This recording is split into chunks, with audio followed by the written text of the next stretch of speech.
नमस्ते, मैं हूं किशोर अजवाणी और अब साथ की बात। नमस्कार, आपके साथ मैं हूं अर्पिता आर्या। कजाकिस्तान दौरे पर गए पीएम मोदी का पाकिस्तान के पीएम नवाज शरीफ से एक कार्यक्रम के दौरान आमना सामना हुआ। नवाज शरीफ के ऑपरेशन के बाद पीएम मोदी से ये पहली मुलाकात थी। सूत्रों के मुताबिक इस दौरान प्रधानमंत्री मोदी ने नवाज शरीफ के साथ उनकी मां और परिवार का हालचाल भी पूछा। जानकारी के मुताबिक दोनों नेताओं के बीच ये मुलाकात ओपेरा हाउस की लॉबी में हुआ। बता दें, आज अस्थाना में होने वाली एससीओ यानी शंघाई सहयोग संगठन की बैठक में पीएम मोदी शिरकत करेंगे। इस दौरान चीन के राष्ट्रपति शी जिनपिंग के अलावा प्रधानमंत्री कई और देशों के नेताओं से मुलाकात करेंगे। बड़ी बात यह है कि आज भारत औपचारिक रूप से एससीओ का सदस्य बन जाएगा।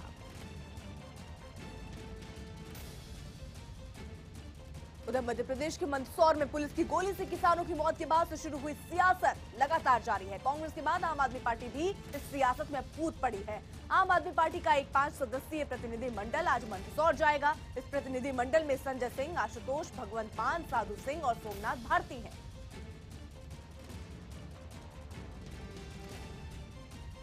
तो अब जो मंदसौर का पूरा मामला है वो राजनीतिक रंग लेता जा रहा है। कल ही राहुल गांधी मंदसौर जाने के लिए लगातार जिस तरीके से नीमच में जो हंगामा हुआ वो हम सभी ने देखा और आज आम आदमी पार्टी भी अपना एक प्रतिनिधि मंडल वहां पर भेज रहा है।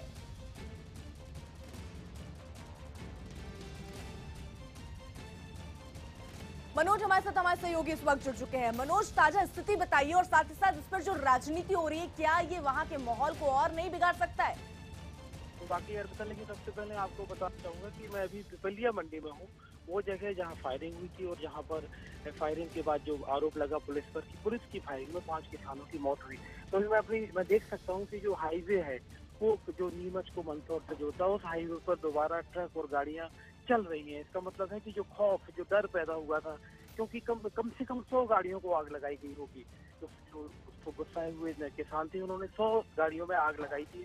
तो एक डर था यह कि पूरी तरह से सुनसान पड़ा था, लेकिन अब ये चल रहा है। मनोज, ये प्रतिनिधि मंडल जो पहुंचने वाला है वो कब तक पहुंचेगा? जो उनके शाम को पहले पहुंचेंगे इंदौर में प्रेस कॉन्फ्रेंस करेंगे, फिर यहाँ आएंगे। लेकिन जो प्रशासन कह रहा है रतलाम का कि उन्हें मंदसौर नहीं आने दिया जाएगा। ठीक है, बहुत बहुत शुक्रिया आपका।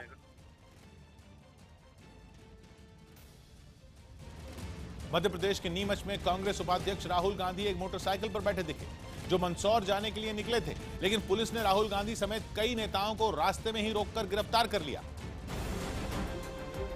लेकिन गिरफ्तारी से पहले राजस्थान मध्य प्रदेश बॉर्डर पर खूब हंगामा हुआ। राहुल गांधी उदयपुर से सड़क मार्ग से मंदसौर के लिए रवाना हुए, लेकिन बॉर्डर पर ही पुलिस वालों ने उन्हें रोकने की कोशिश की, जिसके बाद राहुल गांधी मोटरसाइकिल पर सवार हो गए और आगे बढ़ गए। राहुल के पीछे सचिन पायलट भी खुद मोटरसाइकिल चलाते हुए यहां से निकल गए। इस दौरान कांग्रेस कार्यकर्ताओं और पुलिस के बीच तीखी नोकझोंक भी हुई, लेकिन आगे चलकर फिर से पुलिस ने राहुल को रोका, जिसके बाद राहुल समर्थकों के साथ पैदल ही आगे बढ़ने लगे। अपने एसपीजी सुरक्षा कर्मियों के घेरे के बीच आगे बढ़ रहे राहुल के पीछे भारी भीड़ जमा थी, जिसे यहां मौजूद पुलिस बल ने रोक लिया। लेकिन तभी अचानक कार्यकर्ताओं का एक हुजूम शोर करते हुए आगे बढ़ा और पुलिस के लगाए बैरिकेड तोड़ दिए और आगे बढ़ गए। इस दौरान नीमच हाईवे पर अफरा तफरी का माहौल बन गया। पुलिस वालों ने राहुल गांधी को समझाने की बहुत कोशिश की, लेकिन वो नहीं माने और मंदसौर जाने पर अड़े रहे और आगे बढ़ने की कोशिश करते रहे। राहुल के अलावा शरद यादव, कमलनाथ और दिग्विजय सिंह ने भी मंदसौर जाने की कोशिश की, लेकिन नया गांव में सभी नेताओं को पुलिस ने बीच में ही रोक लिया। यहां दिग्विजय सिंह ने मीडिया से दूरी बनाए रखी और सवाल पूछने पर माइक हाथ से झटक दिया। वहीं राहुल गांधी ने पुलिस को 2 बार चकमा देकर निकलने की कोशिश की। आखिरकार पुलिस ने राहुल को घेरा बनाकर हिरासत में ले लिया, जिसके बाद राहुल गांधी बेहद नाराज दिखे। नरेंद्र मोदी जी ने हिंदुस्तान के सबसे अमीर लोगों का 1,50,000 करोड़ रुपया माफ किया है, किसानों का माफ नहीं कर सकते हैं। किसान को सिर्फ गोली दे सकते हैं, गोली। राहुल गांधी को नया गांव में गिरफ्तार कर पुलिस वैन के जरिए ले जाया गया। इस दौरान कांग्रेस के कार्यकर्ता हंगामा और नारेबाजी करते रहे, लेकिन पुलिस वैन राहुल को लेकर तेजी से आगे बढ़ गई, जिसके बाद राहुल गांधी समेत सभी नेताओं को एक गेस्ट हाउस में ले जाया गया, जहां पहले से ही भारी संख्या में कांग्रेस के कार्यकर्ता मौजूद थे। यहां कांग्रेस कार्यकर्ताओं ने गेस्ट हाउस के गेट पर बैठकर नारेबाजी शुरू कर दी। इस दौरान कई कार्यकर्ता तो जमीन पर लेटकर नारे लगाने लगे। गया। तो यहाँ पर तमाम लोग नारे लगा रहे हैं, दिग्विजय सिंह को, कमलनाथ को, राहुल गांधी को, इन तमाम लोगों को रखा गया है। इस बीच पुलिस ने किसी तरह कार्यकर्ताओं को हटाया और गिरफ्तार कांग्रेस नेताओं को गेस्ट हाउस के अंदर तक पहुंचाया, जहां सभी नेताओं को रोके रखा गया। यह राहुल के अलावा दूसरे भी नेताओं को लाया गया। इनमें जेडीयू नेता शरद यादव भी मौजूद रहे, जो पुलिस की कार्यशैली से बेहद गुस्से में दिखे। ये गैर कानूनी, हम तो 3 लोग हैं, तो ये 144 में 4 लोग होते हैं। शरद यादव, कमलनाथ और दिग्विजय सिंह को गिरफ्तार करने के बाद तीनों नेताओं को एक ही गाड़ी में बैठाया गया। सर क्या कहेंगे शिवराज सिंह चौहान के लिए? धिक्कार है। वहीं कांग्रेस नेता सचिन पायलट को भी पुलिस ने रोक दिया और गिरफ्तार कर लिया। इसके साथ ही कांग्रेस नेताओं की मंदसौर पहुंचने की कोशिश नाकाम हो गई, लेकिन राहुल गांधी की इस कोशिश को लेकर सियासी बयानबाजी तेज हो गई और मध्य प्रदेश के गृह मंत्री भूपेंद्र सिंह ने सीधे सीधे राहुल को निशाने पर लिया। ऐसे लग रहा था कि मुस्कुरा रहे थे, ये लग ही नहीं रहा था कि वो कोई उनको किसानों की चिंता है। ये तो कैलाश विजयवर्गीय अलग तरह की दलीलें लेकर सामने आए। कांग्रेस की अलोकप्रियता केरल में गो हत्या, गाय के बछड़े काटने के बाद सारे देश में बढ़ी थी। उससे ध्यान हटाने के लिए उन्होंने किसानों के कंधों का उपयोग किया। बीजेपी ने राहुल गांधी पर सस्ती सियासत करने का आरोप लगाया, जबकि राहुल गांधी की गिरफ्तारी पर कांग्रेस का गुस्सा भड़क उठा। अपने नेता की गिरफ्तारी की खबर मिलते ही सूबे में कई जगह कार्यकर्ता सड़कों पर उतर आए और प्रदर्शन शुरू कर दिया। कांग्रेस कार्यकर्ताओं ने भोपाल में शिवराज सिंह चौहान का पुतला फूंका और नारेबाजी की, लेकिन पुलिस ने कार्यकर्ताओं को रोका और उन्हें बसों में भरकर ले गए। वहीं मंदसौर में हुई गोलीबारी के विरोध में महाराष्ट्र में भी कांग्रेस कार्यकर्ता सड़कों पर उतरे और घाटकोपर स्टेशन पर रेल रोको आंदोलन किया और सरकार के खिलाफ खूब नारेबाजी की। बाद में पुलिस ने प्रदर्शन कर रहे कार्यकर्ताओं को हिरासत में ले लिया। वहीं एक बार फिर मध्य प्रदेश के मुख्यमंत्री शिवराज सिंह चौहान ने शांति की अपील की। इसके लिए शिवराज सिंह ने ट्विटर पर किसानों के नाम संदेश भी लिखा, जिसके जरिए उन्होंने खुद को किसानों का सबसे बड़ा हितैषी बताते हुए लिखा कि प्रिय भाइयों बहनों नमस्कार, मेरी सरकार किसानों की सरकार है, जनता की सरकार है। मेरी जब तक सांस चलेगी जनता और किसानों के लिए काम करता रहूंगा। ट्वीट के बाद शिवराज सिंह ने एक वीडियो मैसेज भी जारी किया। चर्चा करके समस्याओं का समाधान हो सकता है, लेकिन कुछ अराजक तत्व प्रदेश को हिंसा की आग में झोंकना चाहते हैं, उनसे हम सख्ती से निपटेंगे। शिवराज सिंह ने वीडियो में एक बार फिर किसानों के लिए किए गए फैसलों की जानकारी साझा की। इस बीच मंदसौर में भारी सुरक्षा बल तैनात रहा। हालांकि प्रशासन ने शाम 4 बजे से 6 बजे तक महिलाओं और बच्चों के लिए कर्फ्यू में ढील देने का फैसला लिया, लेकिन मंदसौर शहर में कर्फ्यू का असर अब भी बरकरार है। हर ओर पुलिस बल की भारी तैनाती की गई, जिसकी वजह से सड़कों पर सन्नाटा पसरा रहा। इस बीच मध्य प्रदेश सरकार ने मंदसौर के कलेक्टर और एसपी को भी हटा दिया। इतना ही नहीं, रतलाम और नीमच के कलेक्टरों को भी बदल दिया गया। लेकिन सरकार की इन तमाम कोशिश के बाद भी मध्य प्रदेश में हालात नहीं सुधर रहे। मंदसौर के बाद शाजापुर में किसानों का प्रदर्शन बेकाबू हो गया। यहां किसानों ने हाईवे जाम कर दिया और पुलिस के सामने ही सड़कों पर सैकड़ों टन प्याज को फेंक दिया। हजारों किसानों की मौजूदगी में पुलिस वाले बेबस होकर सब कुछ देखते रहे। तो वहीं मंदसौर में किसानों का गुस्सा एक टोल प्लाजा पर फूट पड़ा। सैकड़ों किसानों ने टोल प्लाजा पर धावा बोलकर यहां खूब तोड़फोड़ की और टोल बूथ में आग लगा दी। टोल कर्मियों का आरोप है कि हमलावरों ने 8 से 10 लाख रुपए लूट लिए और तिजोरी उठाकर ले गए। आग लगाने के बाद जस्ट हमारा केस पड़ा था तिजोरी का, इसमें 8 से 10 लाख रुपए गायब है। कंप्यूटर है 10-12 कंप्यूटर चुरा के ले गए। वहीं किसान आंदोलन की वजह से मध्य प्रदेश के कई रूट पर बस सेवा भी चरमरा गई। भोपाल और इंदौर के बीच चलने वाली कई बसें कैंसिल हैं, जिसकी वजह से कई दिन से यात्री बस स्टैंड पर फंसे हुए हैं। वहीं शाजापुर में किसानों के प्रदर्शन के दौरान हिंसा भड़क उठी। सड़क पर प्याज फेंक रहे किसानों को जब पुलिस ने रोका तो किसान भड़क गए और सड़क जाम कर दी। पुलिस ने सड़क से जाम खुलवाने की कोशिश की तो किसानों ने पथराव शुरू कर दिया। इस दौरान खूब तोड़फोड़ और आगजनी भी हुई। प्रदर्शनकारियों ने एक बाइक में आग लगा दी। बेकाबू होते किसानों को रोकने के लिए पुलिस ने हवाई फायरिंग शुरू कर दी। यहां किसानों और पुलिस के बीच घंटों संघर्ष हुआ। इस बीच मध्य प्रदेश सरकार ने आधिकारिक तौर पर पहली बार पुलिस फायरिंग की बात मानी। सूबे के गृह मंत्री भूपेंद्र सिंह ने खुद इस बात को स्वीकार किया और प्रारंभिक जांच में इस बात की पुष्टि होने की बात कही। जिन 5 किसानों की मृत्यु हुई है वो है पुलिस की गोली से ही मृत्यु हुई है। इससे पहले मंगलवार को सूबे के गृह मंत्री भूपेंद्र सिंह ने कुछ ऐसा बयान दिया था। पुलिस के द्वारा कोई फायरिंग नहीं हुई है, पिछले 5-6 दिन से मंदसौर और नीमच यहाँ पर लगातार असामाजिक तत्व लूटपाट करने का काम, ये सारे काम कर रहे हैं। वैसे मंदसौर की घटना के बाद से ही बड़े पुलिस अधिकारी पुलिस फायरिंग की बात कर रहे थे, लेकिन गृह मंत्री मानने को तैयार नहीं थे। वैसे राहुल गांधी के दौरे के बाद मध्य प्रदेश की सियासत फिर उबल पड़ी है। ऐसे में सियासी बयानबाजी और आरोप प्रत्यारोप का दौर भी तेज हो गया और अब कांग्रेस के अलावा आम आदमी पार्टी भी इस सियासत में कूद पड़ी है। आम आदमी पार्टी ने राहुल गांधी की गिरफ्तारी का विरोध किया। राहुल गांधी जी हो या कोई भी पार्टी का नेता हो, उन परिवारों से मिलने में क्या परेशानी है, उनके साथ जाकर बातचीत करने में क्या परेशानी है। आम आदमी पार्टी भी अपना एक प्रतिनिधिमंडल मंदसौर भेजने की तैयारी में है। मध्य प्रदेश की घटना पर आरजेडी अध्यक्ष लालू प्रसाद यादव ने भी बीजेपी सरकार को घेरा और खूब जबानी हमले किए। लालू यादव ने सभी दलों से एकजुट होने की अपील की। ये बिल्कुल किसान विरोधी सरकार है। ये सरकार को हटाना, सब विपक्षियों को इकट्ठा होना, ये बहुत जरूरी है। हम कंडेम करते हैं, हमारा दल पुरजोर मुखालिफ करता है। इस बीच मंदसौर जाने की कोशिश में गिरफ्तार किए गए राहुल गांधी को जमानत भी मिल गई, जिसके बाद उन्हें नीमच के गेस्ट हाउस से जाने दिया गया। जिसके बाद राहुल गांधी गाड़ियों के काफिले के साथ बाहर निकले। इस दौरान भारी संख्या में कांग्रेस कार्यकर्ताओं और पुलिस बल की मौजूदगी में गाड़ियां बाहर निकली।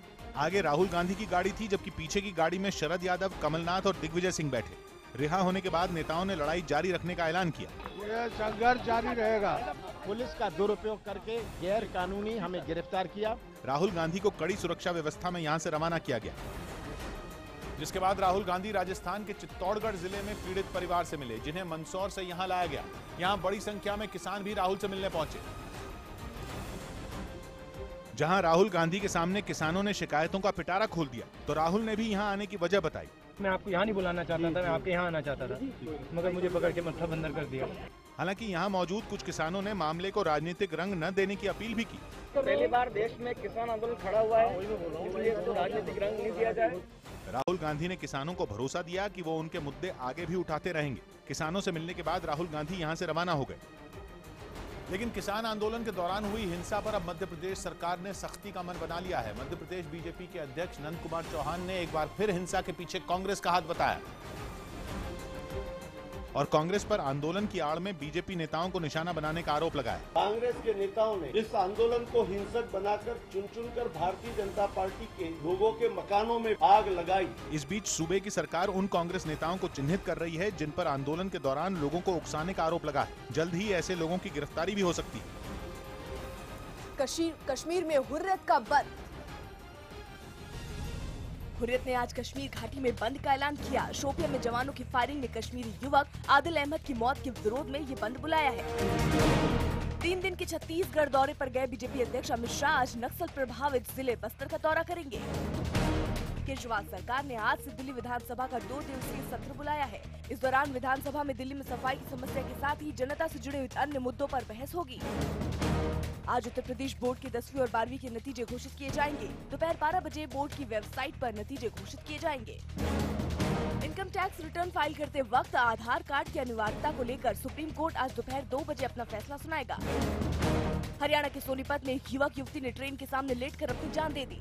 पुलिस ने दोनों शवों को कब्जे में लेकर पोस्टमार्टम के लिए भेज दिया। मध्य प्रदेश के मंडला में एक सर्राफा व्यापारी से बंदूक की नोक पर लाखों की जेवरात और नकदी लूटने का मामला सामने आया। पुलिस मामले की जांच कर रही है। अमेरिका के मैरीलैंड में एक शख्स ने चोरी हुई जेसीबी मशीन की मदद से एटीएम लूटने की कोशिश की। हालांकि फिर भी चोर के हाथ पैसे नहीं आए। महाराष्ट्र के सोलापुर में सैकड़ों की संख्या में किसान सड़क पर बैठ गए। वहीं सूबे में 4 दिन में 10 किसानों की खुदकुशी ने सियासी पारा चढ़ा दिया और किसान आंदोलन के 8वें दिन कई जगहों पर लोग सड़क पर उतर आए। इस कड़ी में सोलापुर के एक किसान की खुदकुशी के बाद लोगों का गुस्सा भड़क उठा और सैकड़ों लोगों ने सड़क जाम कर दी। इसकी वजह बनी यहां खुदकुशी करने वाले किसान का सुसाइड नोट, जिसमें धनाजी जाधव नाम के किसान ने लिखा कि मेरे मरने के बाद जब तक मुख्यमंत्री न आए तब तक मेरी चिता को आग मत लगाना। मेरा और मेरे साथी किसानों का कर्जा माफ हो। या महाराष्ट्राच्या मुख्यमंत्र्यावरती 302 हा सदोष मनुष्यवधाचा गुन्हा दाखल करावा। हंगामा बढ़ते देख मुख्यमंत्री ने अपने मंत्री सुभाष देशमुख को पीड़ित परिवार से मिलने भेजा। मी आमच्या जिल्हा परिषदचे अध्यक्ष संजय मामा शिंदे आणि पालकमंत्री दोघांनाही विनंती केलेली आहे। हालांकि मंत्री के समझाने बुझाने के बाद गांव वालों का गुस्सा थोड़ा कम जरूर हुआ। लेकिन इस बीच किसानों की खुदकुशी का सिलसिला थमने का नाम नहीं ले रहा है। अब तक करीब 10 किसान यहां खुदकुशी कर चुके हैं और अब भी यह सिलसिला जारी है। महाराष्ट्र के बारामती में एक किसान ने खुदकुशी कर ली जो कर्ज से परेशान था। किसान की खुदकुशी के बाद इलाके के लोगों का गुस्सा भड़क उठा और ग्रामीणों ने सड़क पर जाम लगा दिया। तो महाराष्ट्र सरकार में सहयोगी शिवसेना भी सरकार के विरोध में सड़कों पर है। रत्नागिरी जिले में शिवसेना कार्यकर्ताओं ने मुंबई गोवा हाईवे जाम कर दिया। वहीं बीड जिले में शिवसेना कार्यकर्ताओं ने सरकार के विरोध में सिर मुंडवाकर प्रदर्शन किया। महाराष्ट्र के ठाणे में किसानों ने बैलों को लेकर विरोध मार्च निकाला और सरकार के खिलाफ प्रदर्शन किया। हित की बात करेगा, वही देश में राज करेगा। तो विरोध में कांग्रेस कार्यकर्ता भी सड़कों पर उतरे और महाराष्ट्र के वित्त मंत्री की गाड़ी पर चढ़कर विरोध प्रदर्शन किया। इस दौरान कांग्रेस कार्यकर्ताओं ने प्याज और दूध भी सड़क पर फेंक दिया, जिसके बाद सुरक्षा कर्मियों ने कड़ी मशक्कत के बाद कार्यकर्ताओं को वहां से हटाया। इस बीच किसान संगठनों की ओर से सरकार को थोड़ी राहत मिली, क्योंकि किसान संगठन सरकार से बातचीत के लिए तैयार हो गए। ये ऐलान नासिक में चल रही किसान संगठनों की बैठक में किया गया, जिसमें सरकार को 2 दिन का वक्त देने का फैसला हुआ। यहां जुटे कई किसान संगठनों ने सरकार को चेतावनी दी कि मांगे नहीं मानी गईं तो 13 जून से पूरे राज्य में रेल रोको आंदोलन शुरू किया जाएगा। इस बीच कांग्रेस ने भी सरकार की ओर से दी गई 31 अक्टूबर की समय सीमा पर सवाल उठाए। अब कह रही कि 31 अक्टूबर महाराष्ट्र में फैसला करेंगे, तो शायद चुनाव की तैयारी के लिए वक्त लगेगा। किसान संगठनों और विपक्ष ने महाराष्ट्र सरकार से जल्द कर्ज माफी का फैसला लागू करने की मांग की। लेकिन मध्य प्रदेश और महाराष्ट्र में चल रहे किसान आंदोलन के बीच केंद्रीय कृषि मंत्री राधा मोहन सिंह बिहार के मोतिहारी में योग करते दिखे, जहां योग गुरु रामदेव का शिविर चल रहा था। यहां मंच पर कृषि मंत्री राधा मोहन सिंह ने रामदेव के साथ योग किया। इस दौरान सैकड़ों लोगों ने भी योगासन किया, लेकिन योग की इन तस्वीरों से शिवसेना भड़क उठी और किसान आंदोलन के बीच केंद्रीय कृषि मंत्री के योग करने पर सवाल उठाए। पूरा किसान सड़क पे उतरा है, किसान मध्य प्रदेश में गोली खा रहा है। योगा डे बाद में कर सकते हैं। शिवसेना ने केंद्र सरकार पर भी किसानों के मुद्दे पर गंभीर न होने का आरोप लगाया।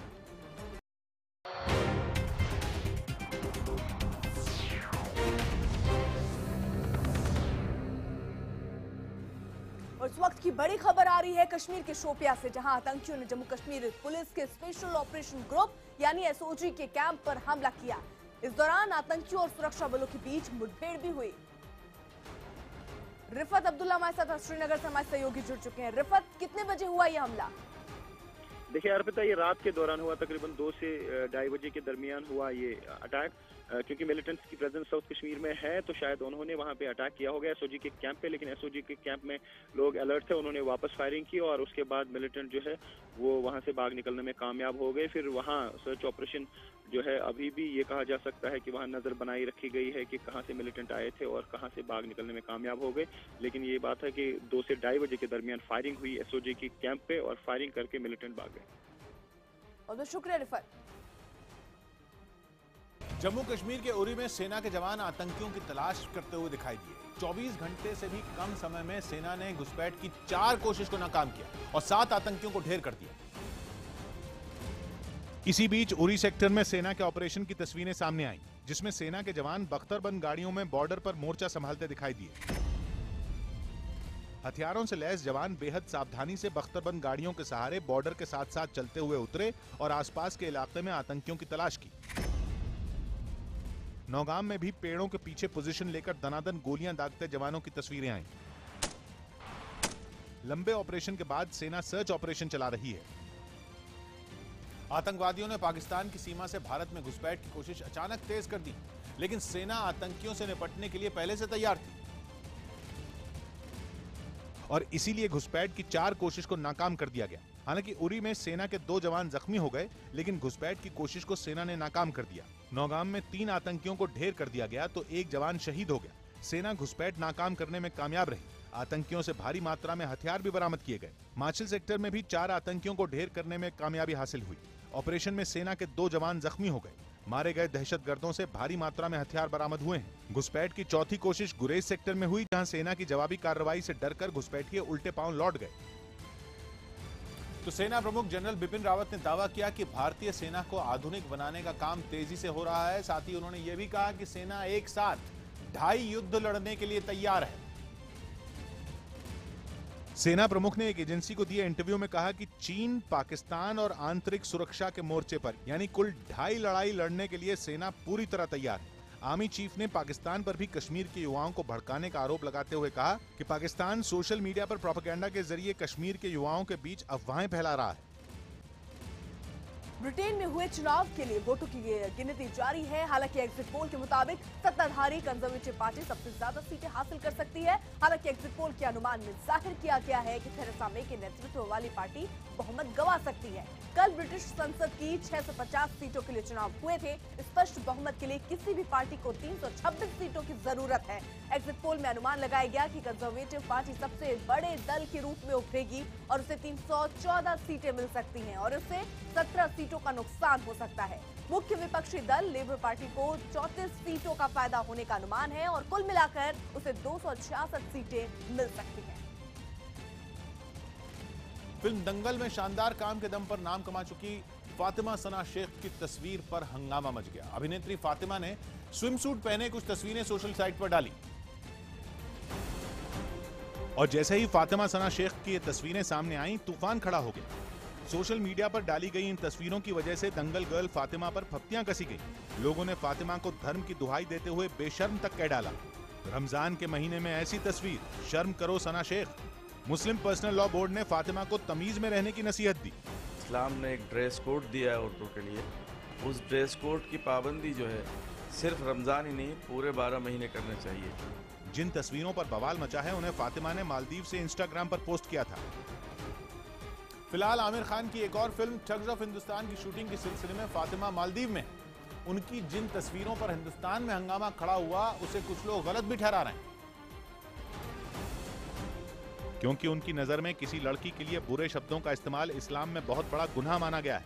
अगर आपने आबरू रेजी की है उस बच्ची की, उस खातून की, तो ये सबके लिए जरूरी है कि उससे माफी मांगे। तो मैं समझता हूं कि इसमें एतराज की कोई बात नहीं है। फातिमा की तस्वीरों पर मचे तूफान को बीजेपी ने भी गलत बताया। इन सब चीजों को धर्म और संस्कृति के उन सब चीजों से इस प्रकार नहीं जोड़ना चाहिए। फातिमा सना शेख ही नहीं, इससे पहले टेनिस खिलाड़ी सानिया मिर्जा के कपड़ों के खिलाफ भी फतवा तक जारी कर दिया गया था। आरएसएस प्रमुख मोहन भागवत ने कहा कि भारत के बिना हिंदू नहीं है और हिंदू के बिना भारत नहीं है। उन्होंने कहा कि नेपाल हिंदू राष्ट्र है और जब बात हिंदू राष्ट्र की होती है तो इसका मतलब है कि एक ऐसा राष्ट्र जिसके भीतर सभी के लिए जगह हो। तो भारत भूमि का संबंध अभिन्न है। भारत के बिना हिंदू नहीं, हिंदू के बिना भारत नहीं। भागवत ने साथ में कहा कि 1920 में हुए कांग्रेस के नागपुर अधिवेशन में संघ के संस्थापक डॉक्टर केशव हेडगेवार ने देश में संपूर्ण गौवंश हत्याबंदी का प्रस्ताव रखा था। तब महात्मा गांधी कांग्रेस के अध्यक्ष थे। 1920 में यहाँ कांग्रेस का अधिवेशन हुआ। तिलक जी अध्यक्ष बनने वाले थे, लेकिन उनका निधन हो गया। बाद में अध्यक्ष कौन बने, बहुत प्रयास हुए, अंत में महात्मा गांधी उसके अध्यक्ष बनकर आए। उस अधिवेशन की व्यवस्था का पूरा भार डॉक्टर हेडगेवार ने संभाला था। आरएसएस प्रमुख ने पेरिस जलवायु समझौते से अमेरिका के हटने पर भी चुटकी दी। क्या पर्यावरण के सुरक्षा के साथ समन्वय साध के विकास की बात करने वाले उस घोषणा के साथ जुड़ जाते हैं, जुड़े रहते हैं? अभी अभी हमने देखा कि वो तो बाहर भी निकल जाते हैं। पश्चिम बंगाल के दार्जिलिंग में सड़क पर एक बस धू धू कर जलती दिखी। सरकारी स्कूलों में बांग्ला भाषा की पढ़ाई अनिवार्य किए जाने के खिलाफ जीजेएम यानी गोरखा जनमुक्ति मोर्चा सड़क पर उतर आया और कुछ प्रदर्शनकारियों ने पुलिस की बस को आग के हवाले कर दिया, जिसके बाद हिंसक हो रहे हालात को काबू करने के लिए पुलिस वालों को मोर्चा संभालना पड़ा। लेकिन इससे पहले दार्जिलिंग में सड़कों पर खूब हंगामा हुआ। जीजेएम कार्यकर्ताओं को खदेड़ने के लिए पुलिस को आंसू गैस के गोले दागने पड़े।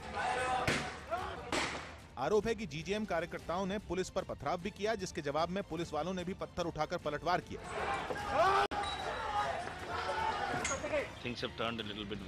गोरखा जनमुक्ति मोर्चा का गुस्सा ममता सरकार के उस फैसले के खिलाफ है जिसके तहत बांग्ला भाषा की पढ़ाई सरकारी स्कूलों में जरूरी कर दी गई है। दार्जिलिंग के जिस इलाके में यह हिंसा भड़की, वहां से कुछ ही दूरी पर सीएम ममता बनर्जी अपने 2 दर्जन मंत्रियों के साथ कैबिनेट की बैठक कर रही थी। जैसे ही बैठक खत्म होने के बाद वो बाहर आई, प्रदर्शनकारी नारेबाजी करने लगे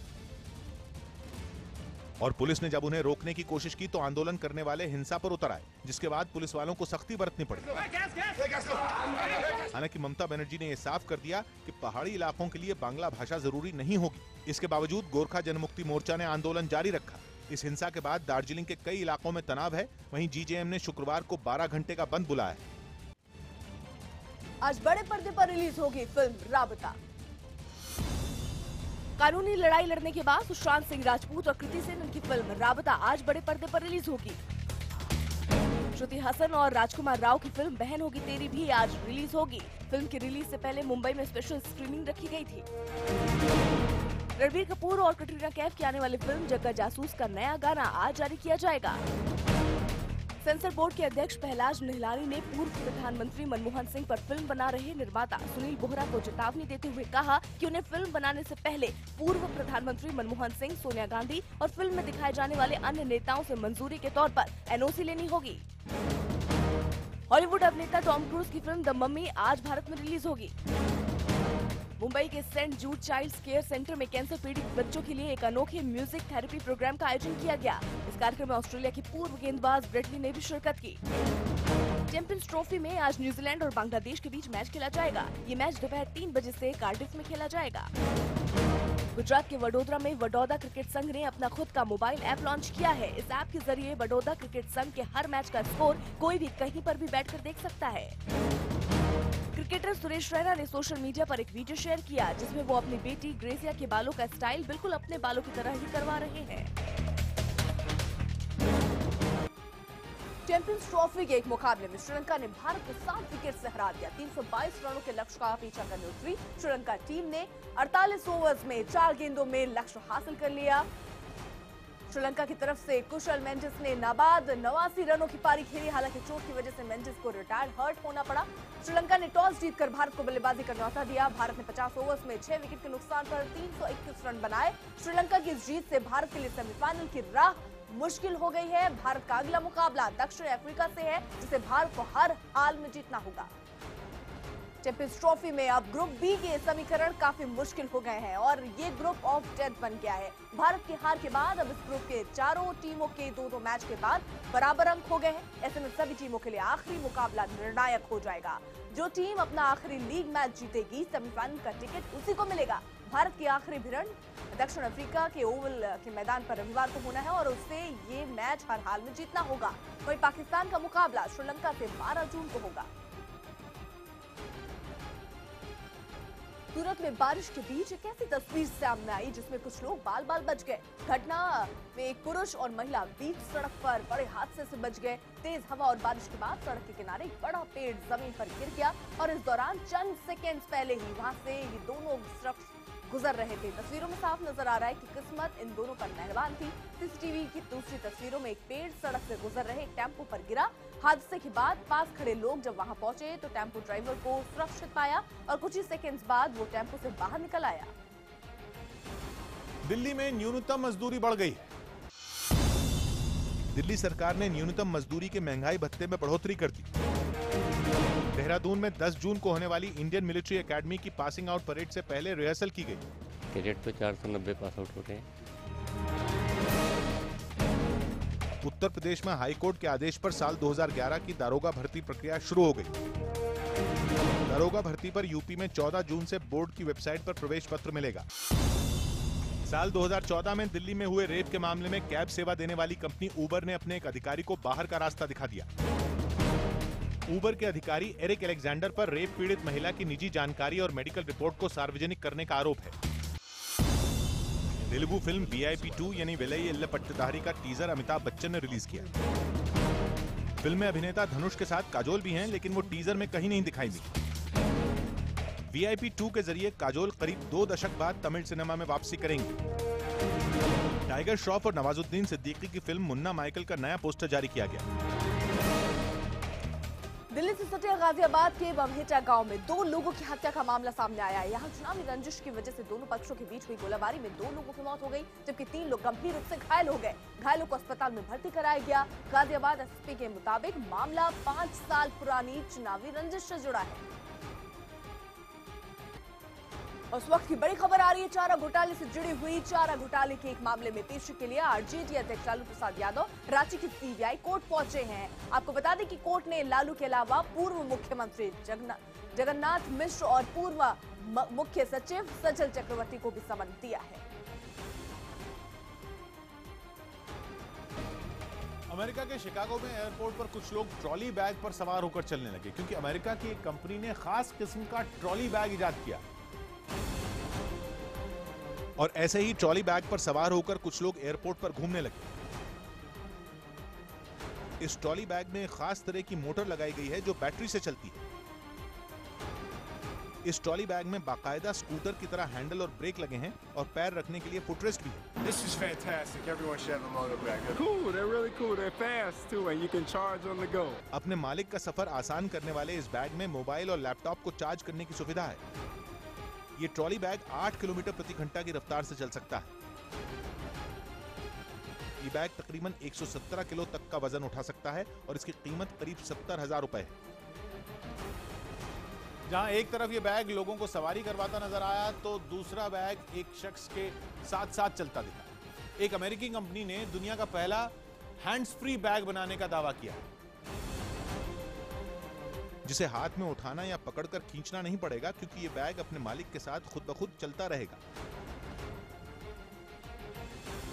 इस बैग का मालिक जितनी तेज चलेगा, ये बैग भी उसकी रफ्तार के हिसाब से आगे पीछे होता रहेगा। ये बैग अपने मालिक के स्मार्टफोन से एक ऐप के जरिए जुड़ा रहता है।